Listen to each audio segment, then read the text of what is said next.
Terima kasih Pak Jokowi, Singapura sepakat mengembalikan 1.000 triliun rupiah aset para koruptor. Gak kayak yang dulu, kadernya malah rombongan jadi koruptor.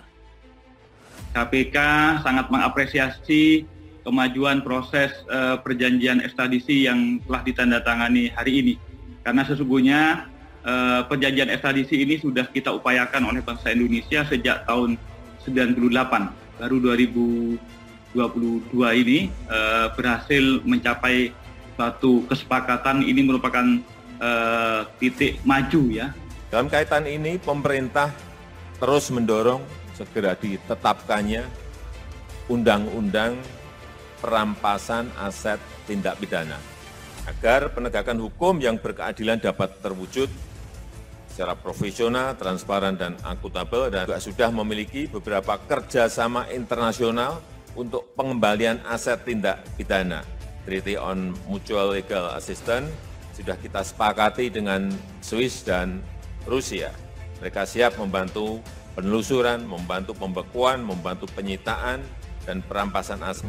Ratifikasi tentang ekstradisi, ya, perjanjian pengembalian atau orang-orang yang melakukan tindak pidana kejahatan terhadap Indonesia yang ada di Singapura, jadi bisa diserahkan ke Indonesia untuk diadili atau dihukum, kemudian Indonesia juga bisa mengembalikan orang Singapura yang melakukan kejahatan untuk dihukum dan diadili Singapura. Kita asal bangun, waktu Pak Harto 30 tahun bangun banyak sekali, nggak ada pembukuannya. Jadi waktu kemudian terjadi krisis, kemudian kita punya undang-undang keuangan negara dan perbendaharaan negara, kita baru mulai membangun neraca keuangan. Pemerintah akan segera memproses 3 ratifikasi perjanjian antara Indonesia dan Singapura. Hal ini ditegaskan oleh Menteri Koordinator Bidang Politik Hukum dan Keamanan atau Menko Polhukam Mahfud MD dalam keterangan persnya pada Rabu 16 Februari di kantor Menko Polhukam. Di dalam tata hukum negara ini, perjanjian internasional itu harus diratifikasi agar punya daya laku. Oleh sebab itu, pemerintah memutuskan agar segera memproses ratifikasi perjanjian yang harus ke DPR. Mahfud mengingatkan, sebelumnya yaitu pada tanggal 25 Januari 2022, lalu pemerintah telah melakukan perjanjian kerjasama antara pemerintah Indonesia dengan Singapura dalam 3 hal. Pertama, perjanjian Flag Information Region atau FIR, kemudian Defense Cooperation Agreement, dan perjanjian ekstradisi. Menurut Mahfud MD, 3 ratifikasi antara Indonesia dan Singapura akan menguntungkan kedua negara, terutama dalam penegakan hukum. Menurut Mahfud MD, 3 ratifikasi antara Indonesia dan Singapura akan menguntungkan kedua negara, terutama dalam penegakan hukum. Dari Indonesia sendiri akan memperoleh keuntungan, karena banyak pelanggaran hukum pidana, di mana orang-orangnya kemudian lari ke Singapura, atau menyimpan asetnya di Singapura yang disinyalir mencapai 1.000 triliun rupiah. Untuk diketahui, proses ratifikasi perjanjian antara Singapura dan Indonesia telah berjalan cukup lama. Pemerintah mengaku bersyukur atas terlaksananya ratifikasi di awal tahun ini. Dengan adanya ratifikasi, menurut Mahfud, kejahatan terhadap Indonesia yang ada di Singapura maupun sebaliknya dapat segera diproses secara hukum. Dari kejahatan terhadap Indonesia yang ada di Singapura, bisa diserahkan ke Indonesia untuk bisa diadili atau dihukum, kemudian Indonesia juga bisa mengembalikan orang-orang Singapura yang melakukan kejahatan untuk bisa dihukum dan diadili di Singapura. Terkait hal tersebut, pemerintah Singapura sempat marah, disebut sebagai surga koruptor oleh Deputi Penindakan KPK Karyoto. Singapura lantas mengungkit soal perjanjian ekstradisi dengan Indonesia pada era Presiden Susilo Bambang Yudhoyono. Mulanya, Kemlu Singapura mengungkit bantuan CPAB terhadap KPK, salah satunya terkait bantuan untuk memanggil bagi orang-orang yang hendak diperiksa KPK. Singapura juga memfasilitasi kunjungan KPK ke Singapura pada bulan Mei 2018 untuk mewawancarai orang yang berkepentingan dengan penyelidikan mereka. Singapura juga mengungkit perjanjian ekstradisi dan perjanjian kerjasama pertahanan sebagai satu paket pada bulan April 2007. Penandatanganan itu disaksikan oleh Presiden Susilo Bambang Yudhoyono dan PM Lee Hsien Loong. Namun, kedua perjanjian tersebut masih menunggu ratifikasi oleh DPR.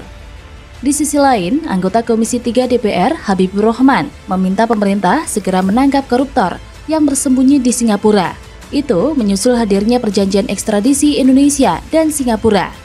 Diketahui, Menteri Hukum dan HAM Yasona Laoly menandatangani perjanjian ekstradisi dua negara dan disaksikan Presiden Joko Widodo serta Perdana Menteri Singapura di Bintan, Kepulauan Riau. Dia berharap perjanjian itu tidak hanya sekedar perjanjian, melainkan harus ada tindak lanjut secara serius. Sebelumnya, dalam keterangan tertulisnya, Yasona mengatakan perjanjian ekstradisi itu bermanfaat untuk mencegah dan memberantas tindak pidana yang bersifat lintas batas negara, seperti korupsi, narkotika, dan pengacauan. Yasona mengatakan, perjanjian ekstradisi Indonesia-Singapura memiliki masa retroaktif berlaku surut terhitung tanggal diundangnya selama 18 tahun ke belakang. Hal tersebut sesuai dengan ketentuan maksimal daluarsa sebagaimana diatur pada pasal 78 Kitab Undang-Undang Hukum Pidana Indonesia. Adapun jenis-jenis tindak pidana yang pelakunya dapat diekstradisi menurut perjanjian berjumlah 31 jenis, diantaranya tindak pidana korupsi, pencucian uang, suap, perbankan, narkotika, pengacauan, dan pendanaan kegiatan yang berkaitan dengan pengacauan. Roy Suryo, Ahok dan Karma berlapis, ditulis oleh Manuel dari siwar.com.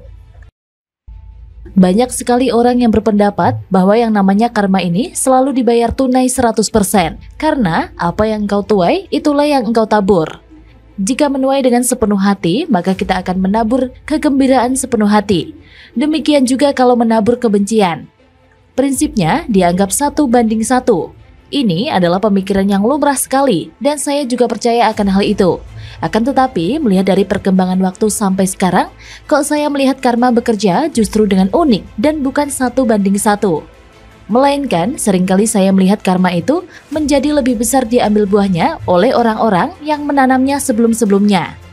Kali ini saya akan membahas 3 sosok saja, yaitu Anies Baswedan, Rizik Syihab, dan Roy Suryo. Selama ini kita mengetahui bahwa Anies Baswedan seringkali menabur kata-kata yang jelek terhadap Basuki Cahayapurnama. Dia tidak mengkritik kebijakan Ahok, melainkan nyinyir terhadap kebijakannya. Misalnya, satu kasus saja mengenai drainase yang dibangun oleh Ahok. Anies Baswedan mengatakan kebijakan Ahok dalam membangun gorong-gorong dan juga normalisasi sungai dengan membangun turap-turap air di sepinggirnya adalah keputusan yang fatal. Karena katanya, menurut ketetapan Tuhan, hujan itu harus diserap oleh tanah di bawahnya. Dia mengatakan Jakarta mengambil keputusan yang fatal. Akan tetapi, pada akhirnya mengambil keputusan yang fatal adalah Anies Baswedan. Dan dia sekarang sedang menuai berkali-kali lipat karma busuk yang ia pernah tanam sebelumnya kepada Basuki Cahayapurnama alias Ahok. Selama ini kita melihat bahwa kebijakan Anies Baswedan adalah kebijakan yang menuju kepada kerusakan moral dan juga pembangunan kota. Cerita ini akan terus berlanjut sobat, dengan karma yang bukan 1:1, namun berkali-kali lipat lebih parah dialami. Kedua adalah Rizik Syihab yang pernah menjadi sosok paling penting dalam kemenangan Anies Baswedan. Kalau orang ini sih nggak usah kita ngomongin jauh-jauh. Dia pernah membuat Ahok di penjara 2 tahun dan pada akhirnya dia keluar dari Indonesia dan tinggal di Arab di dalam pelariannya selama 2 tahun lebih. Karmanya tidak selesai, namun ketika dia pulang, dia juga harus dipenjara beberapa tahun lagi. Bicara angka ya jelas, ini bukan 1:1. Nah, yang seru sekarang adalah yang lagi happening nih. Namanya KRMT Roy Suryo. Dia dapat gelar bangsawan dan ternyata mentalitasnya seperti penambahan satu lagi simbol saja di kata bangsawan itu. Video ini orang yang seringkali menganggap dirinya paling benar dan paling bebas berkata-kata. Karena mungkin dia di-backing oleh penguasa terdahulu. Tapi yang namanya penguasa terdahulu pasti nggak bisa dong selamanya berkuasa dan membacking Roy Suryo. Dia ini ditengarai sedang berkelut dengan kasus hukum yang mengancam dirinya di penjara sampai 6 tahun. Ngeri banget tuntutannya dan ancaman pidana 3 kali lipat dari yang dialami oleh Basuki Cahayapurnama. Kalau ada yang kurang suka dengan pembicaraan tentang karma, saya mau tanya apa ini? Apa yang jadi judul pembicaraan kita soal orang ketiga ini? Kalau ada judul yang bagus, boleh kasih saya deh, tanpa harus bicara soal karma. Tapi apa yang menjadi karma benar-benar dialami mereka dan kita lihat bersama-sama kok. Buat saya ini adalah hal yang lumrah dan merupakan hukum alam biasa saja.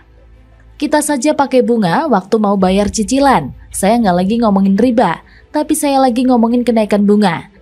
Tapi ya, anggap saja mereka-mereka yang belum kena karma akan kena bunganya nanti, entah dalam hidup sekarang atau kehidupan selanjutnya. Akhir kata, saya berharap Roy Suryo bisa berubah dan menjadi orang yang lebih baik setelah dikurung di penjara. Begitulah lanjut-lanjut. Bagaimana menurut Anda?